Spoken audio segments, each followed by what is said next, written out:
the saint of friendship. How Saint Francis de Sales taught us to love well and live well. My dear friends, today we reflect on a saint whose holiness radiated through warmth, tenderness, and genuine affection. Saint Francis de Sales, rightly called the saint of friendship.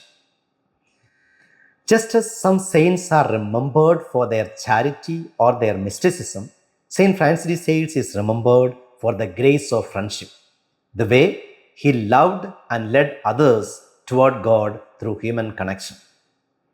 A biographer once wrote that the very tone of his sanctity was friendship. Indeed, to understand Francis is to look not at his accomplishments alone, but at the people he loved, friends, penitents, nobles, servants, and saints. His sanctity was not solitary, it was shared. The second point for reflection today: holiness in daily life. St. Francis de Sales believed that holiness was not the privilege of monks or nuns alone. He said, "It is an error, yes, even a heresy, to banish the devout life from the company of soldiers, merchants, princes, or married couple."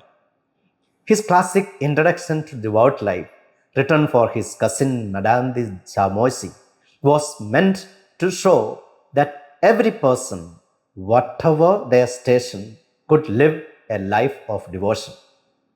True holiness, he taught, perfects everything: work, relationships, and even recreation. His spirituality was marked by gentleness and accessibility. He taught that devotion should be sweet, amiable, and gracious. No one was too ordinary to be holy, and no sinner was too far from mercy. The third point for reflection today: the gentle confessor. Even in the confessional, Francis was a master of tender friendship. To those who came fearful or ashamed, he said, "I am capable of the same faults. Have confidence. Our souls are alike, for God has created them the same." He met sinners not with harshness, but with empathy. His spiritual fatherhood was rooted in kindness, and people felt safe in his presence. His gentleness became his greatest instrument of conversion. The fourth point for reflection today: the sacred friendship, Francis and Jain Chandar. Among all of his friendships, none was deeper or more enduring than that with Saint Jain Francis de Chandar. They met in Dijon in 1604, and from that moment, Francis felt his soul lodged intimately in hers. Their friendship became the foundation of the Visitation Order, a congregation that embodied simplicity, humility, and love. Their relationship was defined not by emotion, but by divine charity.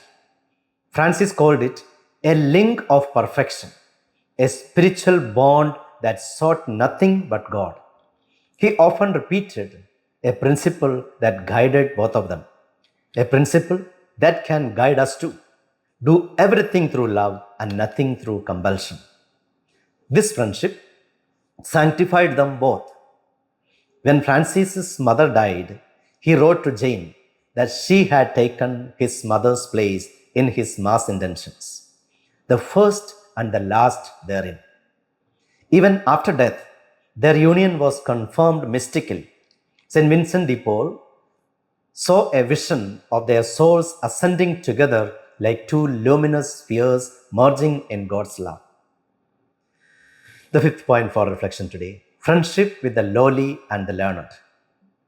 Francis's heart had room for everyone, the poor and the powerful alike.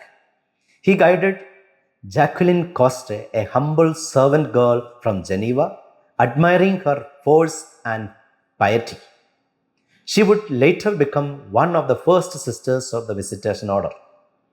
He also befriended Madame Acari, a noble Parisian mystic, visiting her as one goes to church. Though their social status differed, their conversations were marked by mutual reverence and respect for the Spirit of God working in each. Francis's friendship transcended class, gender, and learning. He saw in each person a soul worthy of love. The sixth point for reflection today: turning critics into friends.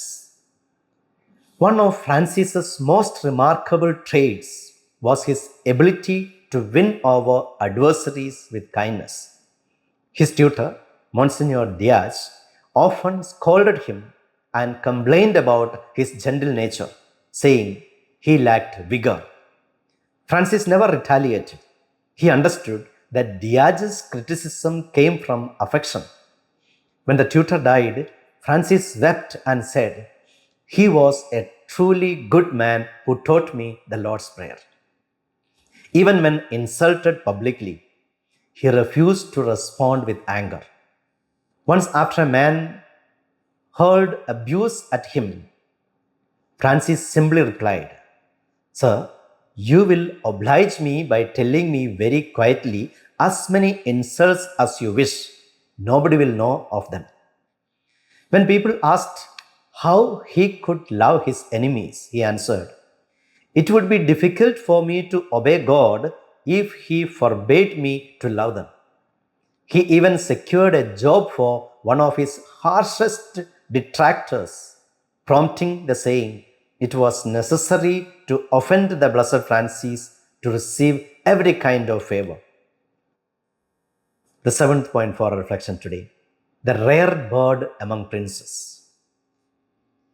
Even the mighty recognized his sanctity. King Henry IV of France, after meeting him, exclaimed, "Here is a rare bird." The king admired his calm courage, his joy, and his perfect balance of virtue and reason. So impressed was he that he offered Francis an archbishopric and a generous salary to remain at court. But Francis, ever humble, declined, preferring the quiet service of souls to worldly honors. The eighth point for reflection today: love as his legacy. In the end, what made St. Francis de Sales extraordinary was not his miracles, his eloquence, or his learning, though he possessed all three, but his humanity transfigured by love. He believed that God's grace works best through friendship, friendship that is sincere, patient, and self giving. To love another soul was for him to participate in God's own tenderness. He once said, "It is enough to love well in order to speak well." And indeed, his words continue to move hearts because they were born of love. Francis taught that sanctity is not cold perfection, but warm hearted charity. He showed that gentleness is not weakness, that affection can be holy, and that friendship can be a path to heaven. The ninth point for our reflection today is the lesson for us. My dear friends, in a world often divided by pride and indifference, St. Francis de Sales invites us to rediscover the power of gentle love, love that listens, forgives, and draws others closer to God. He reminds us that every friendship can be a sacrament of God's grace, every conversation a chance to encourage goodness, every relationship a bridge to heaven. Let us then follow his timeless counsel: do everything through love and nothing through compulsion. If we love well, we will live well. And if we live well, we will die holy. Like St. Francis de Sales, the saints whose friendship still warms the world. Live Jesus.